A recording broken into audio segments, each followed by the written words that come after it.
Mesdames, Messieurs, rebonjour. Merci de nous rejoindre pour ce temps très intéressant qui va nous être donné. On a le plaisir d'accueillir Madame Élodie Camier-Lemoine, qui est philosophe à l'espace de réflexion éthique de la région Rhône-Alpes. Je vais tout de suite lui céder la parole. Sa présentation sera suivie d'une autre conférence sur les mesures de protection et les dispositifs de soutien des aidants avec Madame Marie-France Calu, qui est maître de conférence à l'Université de Lyon. Mais pour l'instant, on va parler de l'approche philosophique du rôle d'aidant avec Madame Élodie Camier-Lemoine. Merci d'être avec nous ce matin.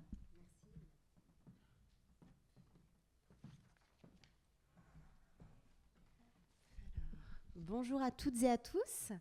Alors, avant de débuter ce premier temps de conférence, pour vous dire que j'aurai aussi le rôle d'animer, on va dire, ce temps à deux avec Marie-France.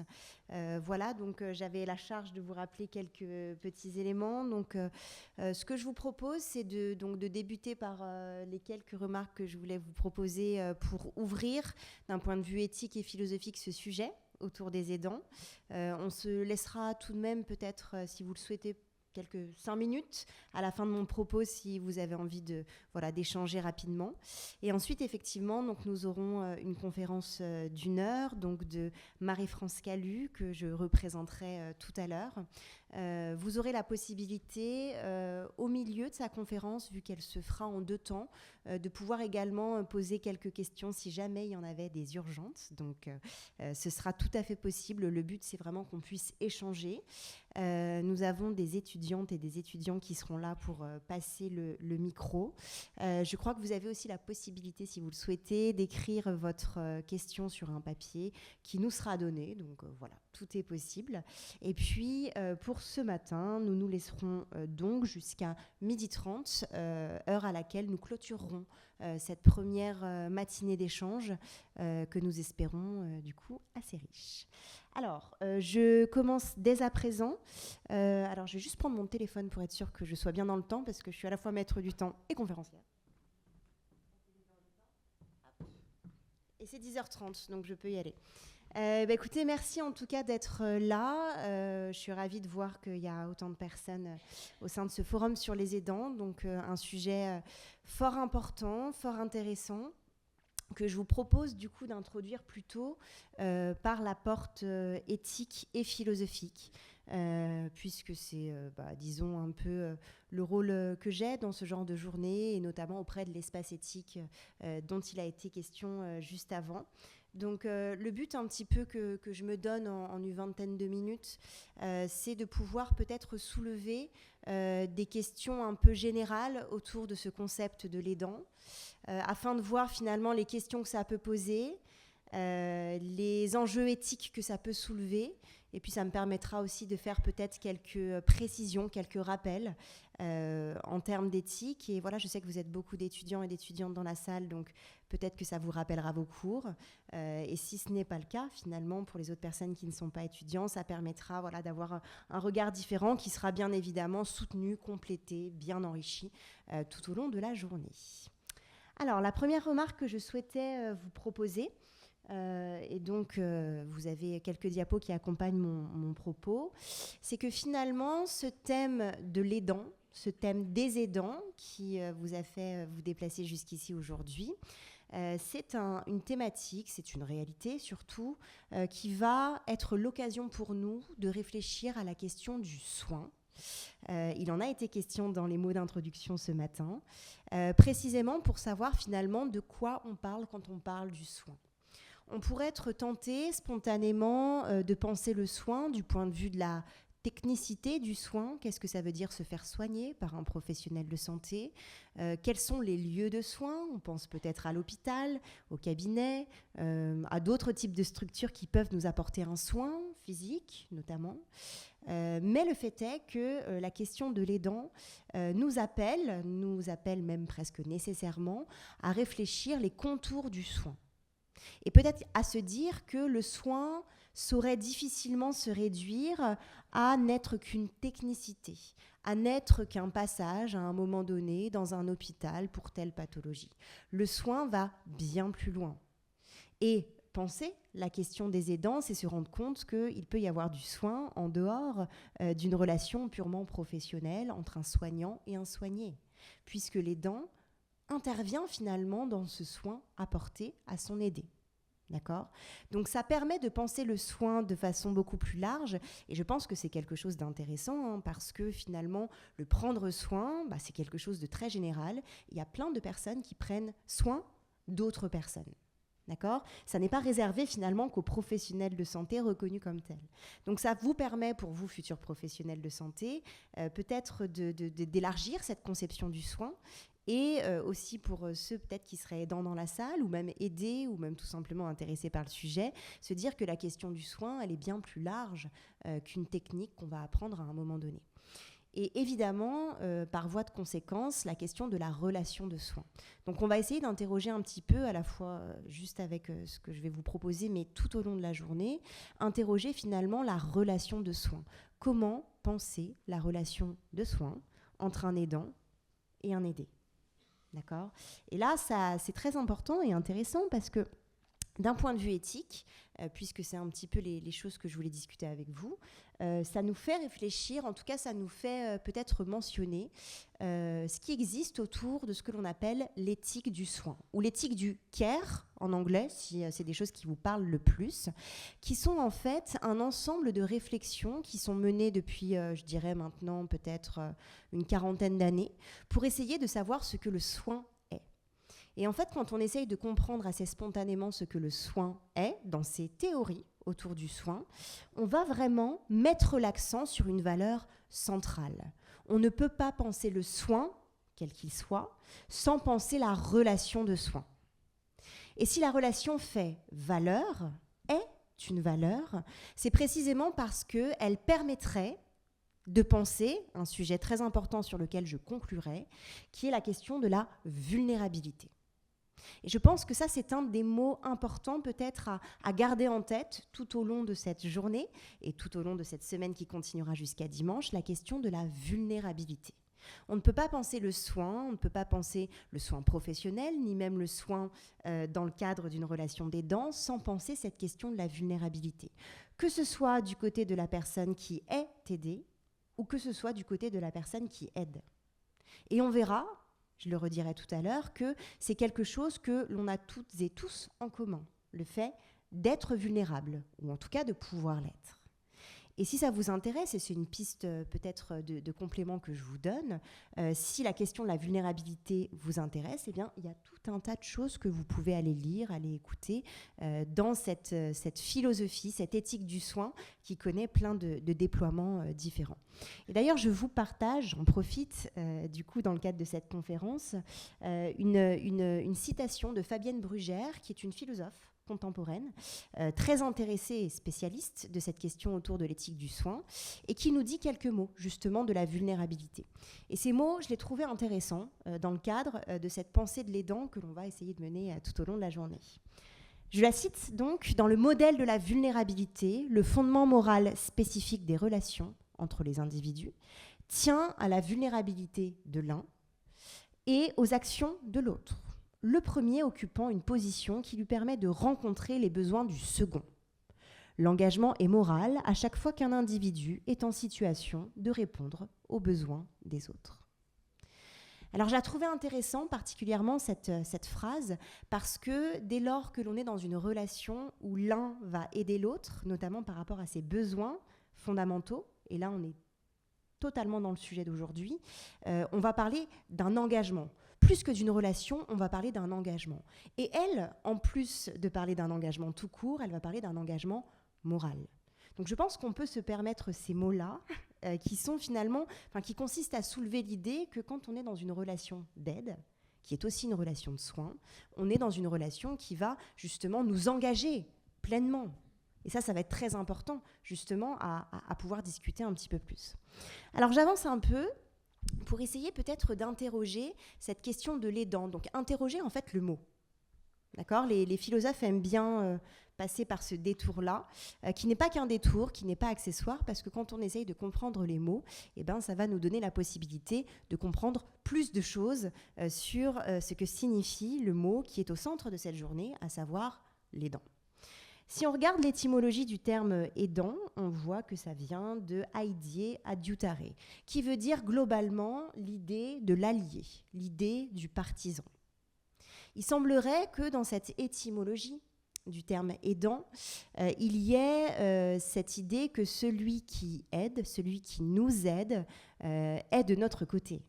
Est de notre côté. L'allié, c'est celui qui est avec nous. C'est celui qui va aller dans le même sens que nous. C'est celui qui va presque parfois se battre avec nous, pour reprendre un petit peu la métaphore qui est sous-entendue dans ce terme-là. Et sous-entendu aussi dans l'idée de l'allié, l'idée en tout cas de quelque chose d'actif. On n'est pas passif quand on est dans une relation d'aide, on est un allié, on prend part aux choses, on s'engage. D'accord ? Donc la notion d'aide suppose un petit peu déjà cela, et il me semble, mais je serais ravie d'écouter les aidants qui seraient disponibles aujourd'hui, il me semble que dans cette relation d'aide, au quotidien d'un de ses proches, on est bien dans cette posture d'allié, ou en tout cas on essaye de réfléchir à l'être d'une façon ou d'une autre. Ce qui va être important aussi quand on réfléchit à cette question de l'aidant, c'est la question du qui aide. Alors, je la pose d'un point de vue très général parce que souvent, finalement, dans cette relation de soins, qui va inclure à un moment donné des aidants, potentiellement, il y a d'autres personnes qui aident dans ce contexte-là. En tout cas, on peut le souhaiter, si bien que les aidants ne sont pas les seuls à aider, puisqu'il y a souvent des professionnels de santé ou même des professionnels du monde du social. C'est toute une relation, c'est tout un tissu de relations autour de cette question de l'aide. Quels sont les alliés, quels sont mes alliés dans l'épreuve de la vulnérabilité, dans l'épreuve de la maladie, dans l'épreuve du grand âge, dans l'épreuve du handicap. Donc cette question du qui, elle est quand même importante parce que ça permet de soulever l'idée qu'on fait en sorte, en tout cas tout est fait en sorte pour que les aidants ne soient pas seuls dans cette posture d'aide. D'accord ? En tout cas, il me semble que beaucoup de choses iront dans ce sens-là aujourd'hui. Et une autre question que je me pose aussi, c'est finalement aider, donc qui aide, mais aider vers quoi ? Pour quoi ? À quoi va-t-on aider l'autre qui a besoin de notre présence à un moment donné ? Et poser cette question, ça me fait toujours penser et repenser à la question de la santé. La personne qui a besoin d'aide, elle connaît des difficultés du point de vue de sa santé d'un point de vue général. Et finalement, peut-être nous faut-il re-questionner ce que c'est la santé. Je ne sais pas si vous connaissez cette définition, les étudiants peut-être possiblement, mais cette définition qui est souvent citée de la santé et qui nous vient de l'OMS, l'Organisation mondiale de la santé, qui date de déjà pas mal d'années, qui définit la santé comme un état de complet bien-être physique, mental et social. Et qui ne consiste pas seulement en une absence de maladie ou d'infirmité. Définition très large, je vous l'accorde, mais qui est très intéressante parce que, justement, elle est large. Et qui permet de se rappeler qu'être en santé, se sentir en bonne santé, ça ne se réduit pas qu'à être bien du point de vue de son corps, ça ne se réduit pas non plus à n'être bien que du point de vue de sa santé mentale, ça inclut aussi une dimension sociale. Et dire cela, c'est peut-être se dire aussi que l'aidant, dans le rôle de la vie de son aidé, va aussi pouvoir être présent dans cette dimension sociale. D'accord ? Et ça, c'est fondamental. C'est fondamental parce qu'en fait, on se rend compte que aider l'autre, ça va potentiellement passer par tout un tas de choses par rapport auxquelles on va pouvoir aider. Et en même temps, ça vient poser la question finalement de comment on peut faire en sorte que chacun de nous soit en bonne santé quand justement on fait l'épreuve de la vulnérabilité. Et le chemin est grand parce que vous voyez que les dimensions sont plurielles. Et d'ailleurs, je ne sais même pas si l'un ou l'une d'entre nous ce matin se sent totalement en bonne santé du point de vue de l'OMS. Est-ce que c'est possible de se sentir comblé totalement du point de vue physique, mental et social ? C'est un grand projet quand même. En tout cas, ça peut être quelque chose vers lequel on tend et nul doute que l'aidant, qui est là pour son aider à un moment donné, participe de cette main tendue vers la bonne santé telle qu'en tout cas l'OMS proposait de la définir il y a quelques années. Alors, ce que j'aime bien aussi proposer et faire quand je questionne un petit peu cette question de l'aidant, c'est de questionner un peu naïvement parfois les qualificatifs qu'on voit associés à cette notion de l'aidant, justement. Et certains d'entre eux ont été mentionnés ce matin dans les discours d'introduction du maire, du député, des personnes référentes. Et donc, c'est l'occasion pour moi peut-être d'y passer quelques minutes pour venir interroger sur le comment et le pourquoi de l'utilisation de ces termes-là. Qu'est-ce que ça vient dire, le fait de qualifier tour à tour l'aidant de ces qualificatifs que je vous présente? Alors, je commence notamment par l'idée de l'aidant naturel. Je ne sais pas si ce sont vraiment des termes que l'on utilise dans le quotidien. En tout cas, ce sont des termes qui ont existé, qui existent encore dans la façon de considérer les aidants. Mais en tout cas, nous, ça doit nous poser la question. Est-ce que aider l'autre et aider son autre est-il quelque chose de naturel? Et qu'est-ce que voudrait dire naturel de ce point de vue-là? Et même d'un point de vue général, est-ce que aider est une posture, est une tendance naturelle dans notre société, dans notre façon de concevoir les relations les uns avec les autres? C'est important de réfléchir à cela. Mais la question qui m'interroge le plus, qui est peut-être assez délicate, je le conçois, c'est est-ce que finalement c'est naturel d'être forcément présent en tant qu'aidant pour son proche? C'est-à-dire, est-ce que ça va de soi? Est-ce que le fait de partager le même sang, les mêmes liens familiaux, implique qu'il y aura une aide naturelle au sens de spontané, au sens d'évident? Vous savez, quand on dit c'est naturel, c'est comme ça, c'est que ça doit se faire. Est-ce que l'aide doit se faire quand on est dans une situation où l'autre est vulnérable? Et ça pose peut-être la question de ceux qui ne sont pas forcément tout le temps à l'aise dans ce rôle d'aidant. Qu'est-ce qu'on fait aussi pour ces personnes-là qui sont dans ce rôle-là, qui n'y sont pas totalement, qui aimeraient l'être, qui se posent des questions?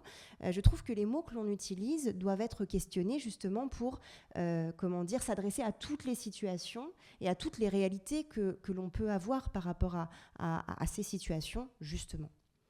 Parfois, on voit aussi la notion d'aidant informel. Alors cette notion, je la trouve également intéressante à interroger, précisément parce que quand on dit que quelque chose est informel, ça veut dire que c'est quelque chose d'un petit peu officieux en fait, quelque chose qui n'a pas un cadre reconnu, qui se fait sans forcément se dire que ça se fait, qui existe sans pour autant être organisé comme tel.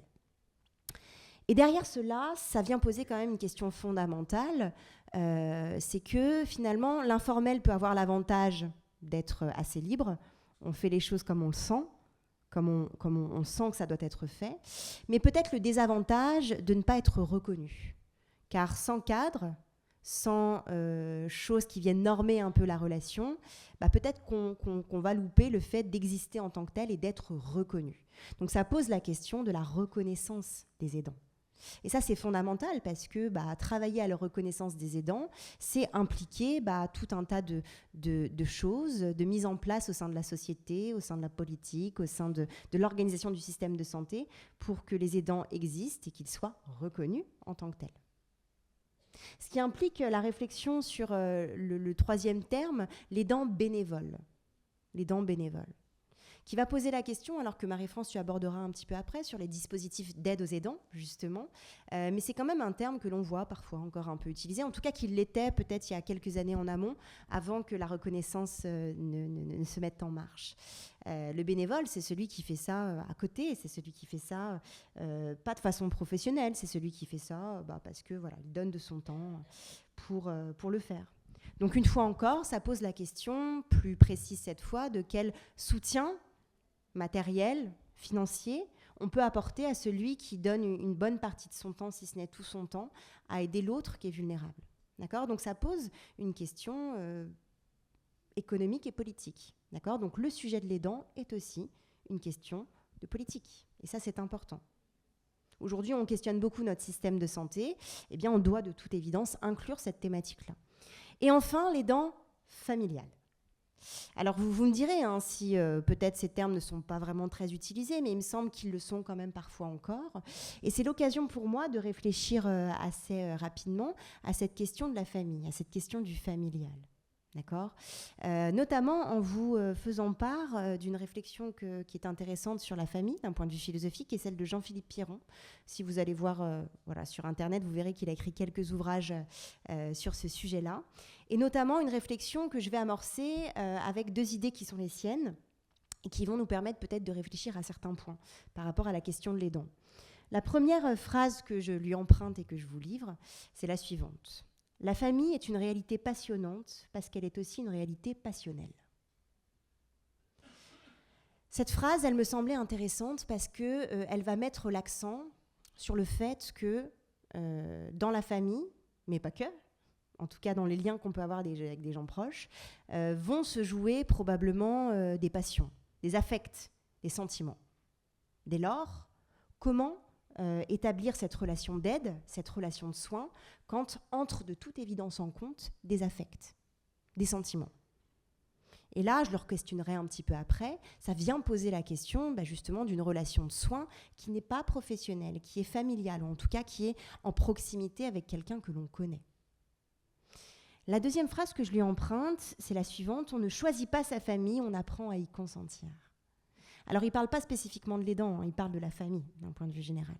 Mais cette phrase, elle me semblait aussi importante à questionner sur dans quelle mesure consent-on, tout le temps, toujours, à devenir l'aidant de son aidé. Est-ce que c'est toujours voulu? Est-ce que c'est toujours pensé? Est-ce que des fois, ça se fait parce qu'il faut que ça se fasse? Ça vient poser un peu cette question-là. Et l'accompagnement des aidants doit laisser quand même, peut-être me semble-t-il, une place à qu'est-ce que veut l'aidant. D'accord ? Et en matière d'éthique, on va parler de consentement à cette question-là. Alors, une diapositive suivante sur laquelle je passerai assez vite, mais je vous la laisserai en traçabilité si vous le souhaitez, parce que le temps passe et que, étant maître du temps, j'ai à cœur de bien respecter mon propre temps de parole. C'est vrai que d'un point de vue général, en éthique et dans le droit, mais peut-être Marie-France t'y fera peut-être mention, il y a une place qui est laissée à la famille, et j'ai mentionné 3 lois sur lesquelles, bien sûr, je n'entrerai pas dans le détail, où finalement la question de la famille, la question de la personne qui va nous représenter, elle est quand même assez présente.